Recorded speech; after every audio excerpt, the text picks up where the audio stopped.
Hi guys, நான் தான் Hussein.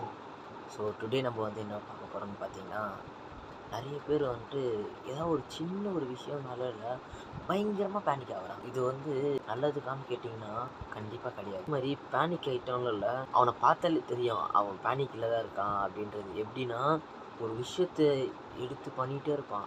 அதில் அப்படியே ஒரு மாதிரி பதட்டமாகவே பண்ணும். ஐயோ, இது கரெக்டாக, இது கரெக்டாக, இது நம்ம பண்ணுறோமே, இதனால் எவனாச்சும் எதனா நம்மளை சொல்ல மாட்டாங்களா, இந்த அளவுக்கு அவனுக்கு யோசிக்க தோணும் அந்த ஒரு பேனிக் மொமெண்ட்டில். ஏன்னா மார்னிங் ஏஞ்சால் இல்லை, ஒரு டாஸ்க்காக அதில் ஏஞ்சி நம்மளோட தேவையை பூர்த்தி பண்ணணும். வீட்டில் ஏதாவது இல்லைன்னா அதை வாங்கி தரணும். ஆஃபீஸ் போகணும். ஆஃபீஸில் எந்த ப்ரெஷரும் இல்லாத தான் நம்ம இன்றைக்கி வேலை செய்யணும் அப்படின்ற ஒரு மைண்ட் செட்டோடு நம்ம வந்து கிளம்பி போவோம். பட் அங்கே போய் பார்த்தா சுச்சுவேஷனே வேறு மாதிரி இருக்கும்.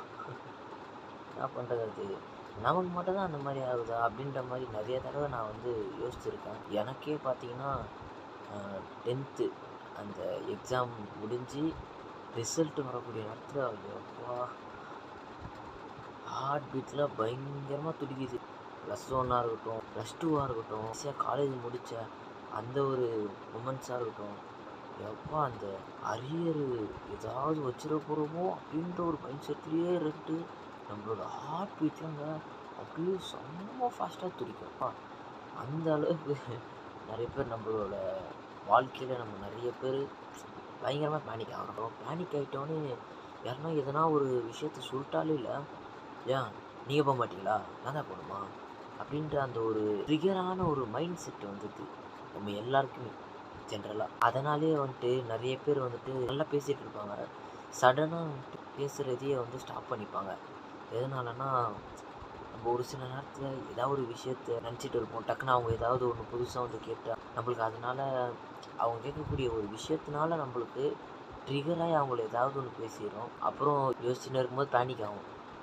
ஓகே, இவங்கள நம்ம இன்னைக்கு திட்டோம், மேபி இவங்க நம்மகிட்ட பேசுவாங்களா பேச மாட்டோமா அப்படின்ற ஒரு ஓவர் திங்கிங்குள்ளேயும் போயிடும். இப்போ இருக்கக்கூடிய முக்கால்வாசி யங்ஸ்டர்ஸ் வந்துட்டு எதனா ஒரு சின்ன விஷயம் நடந்துட்டாலே இல்லை, ரொம்ப அதுக்குள்ளே போயிட்டு யோசிக்கிறாங்க.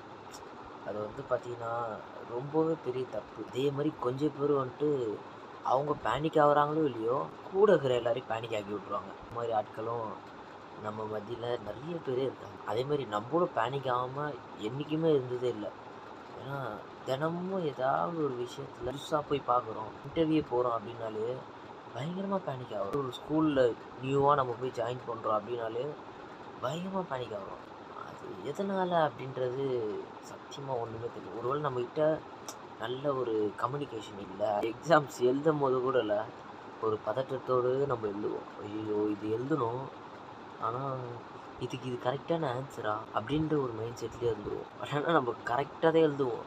இருந்தாலும் வந்துட்டு அந்த மைண்ட் இருக்கே, எப்பா முடியலடா, இந்த அளவுக்கு யோசிக்க தோணும். நம்மளை மற்றவன் பேனிக் பண்ண வேணாம், நம்மளாவே பேனிக் பண்ணிக்கிறோம். ஏன்னு தெரில, அது நமக்குள்ளே இருக்கக்கூடிய ஒரு இயல்பானும் தெரியல. நீங்கள் வேணால் நல்லா பாருங்கள், பேனிக் ஆகக்கூடிய முக்கால்வாசி பேர் அதிகமாக கோவப்படுவாங்க. ஏன்னா யாருன்னா எதனா சொல்லிவிடுவாங்க, அதனால் வந்துட்டு எந்த விஷயமா இருந்தாலும் பேனிக் ஆகிட்டு டக்குன்னு கோவமாக பட்டுருவாங்க. அது பிரயோஜனமாக எதனா நம்ம கோவப்பட்டால் கூட பரவாயில்ல, சம்மதமே இல்லாமலாம் ஒரு மாதிரி ட்ரிகர் ஆகி ஸ்பீக் ஹையாக பேசுவாங்க. கண்டிப்பாக நம்ம எல்லாருமே பேனிக் ஆகக்கூடிய அந்த ஒரு மூமெண்ட்ஸை கண்ட்ரோல் கண்டிப்பாக நம்ம பண்ணிக்கணும். இல்லைன்னா அவங்க ஃப்யூச்சரில் ரொம்ப நிறைய விஷயத்தை ஹேண்டில் பண்ணுற மாதிரி ஆகிடும். இந்த வீடியோ பிடிச்சிருந்தால் மறக்காமல் லைக் பண்ணுங்கள், ஷேர் பண்ணுங்கள், கமெண்ட் பண்ணுங்கள், மறக்காமல் சப்ஸ்கிரைப் பண்ணுங்கள்.